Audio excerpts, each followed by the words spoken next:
පුතේ මොකද බාර අම්මා කියන්නේ ඔබ විභාගෙ ෆේල් කියලා? ඔව් තාත්තේ ඉතින් මම්මගේ උපරිමයෙන් කළා. පරිමේ කරන්න කොහොමද ඔබ ෆේල් වෙලා තියෙන්නේ? මට තේරෙනවා තාත්තේ. පිළිගන්න අමාරුයි නේද? සත්‍ය බොහෝම කටුකයි. සත්‍ය බොහෝම කටුකයි. නමුත් ඒ කටුක සත්‍ය අපිට බාර ගන්නම වෙනවා. සුබ උදෑසන මගේ තාත්තට. මේ ඔයාලා කමල ගෑණිගේ කෙල්ලත් එක්ක මොකක් හරි හුටපටයක් තියෙද? මේ තෝල් නම්බුව කණ්ඩ ලැස්ති වෙන බල්ලා. තාත්තට ආරංචි උනා? නෑ. උඹ එච්චර ගොනෙක් නෙවෙයි නේද? දරා ගන්න අමාරුයි නේද තාත්තේ? මට තේරෙනවා. සත්‍ය බොහෝම කටුකයි. සත්‍ය බොහෝම කටුකයි. යම්මට යකෝ.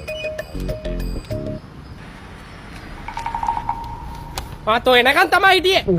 තෝ අර 35000 කියලා ගත්ත ෆෝන් එක මේ ලක්ෂ දෙකක්ද? මට මේ කාමරේ තිබිලා බිලක් හම්බුනේ. අනේ ඔව් තාත්තේ ඉතින් කොහොමද එච්චර ලොකු ගාණක් කටක් කරලා කියන්නේ එපා කියනවනේ. තෝනම් මහ පොල් බුරුවක් පිළිගන්න හිත දෙන්නේ නෑ නේද තාත්තේ? සත්‍ය බොහෝ මේ ඔය මගුල කියන්න ලෑස්ති වෙන්න එපා. තාත්තේ නමුත් ඒ කටුක සත්‍ය අපිට බාර ගන්න වෙනවා. එහෙමද? සත්‍ය කටුකයිනේ. තෝදන්න තු අරන් හදාගත්තේ කියලා. සත්‍ය බොහෝම කටුකයි. සත්‍ය බොහෝම කටුකයි.